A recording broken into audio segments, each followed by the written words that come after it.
আসসালামু আলাইকুম এভরিওয়ান। আজকে আমার মন একদম ভালো নেই, কারণ আমার মেয়েটা হঠাৎ অসুস্থ হয়ে পড়ল। তাই আমি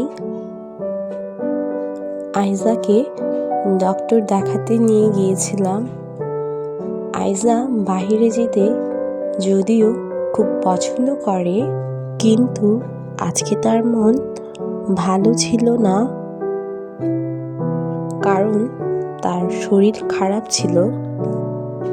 তাই আইজাকে ডক্টর মাহমুদুর রহমানের কাছে দেখাতে নিয়ে গিয়েছিলাম।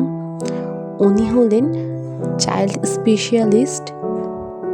ডক্টর আঙ্কেল আইজার চেক আপ করছিলেন। আপনারা সবাই আইজার জন্য দোয়া করবেন যেন আইজা আগের মতো সুস্থ হয়ে যায়। আল্লাহ হাফিজ।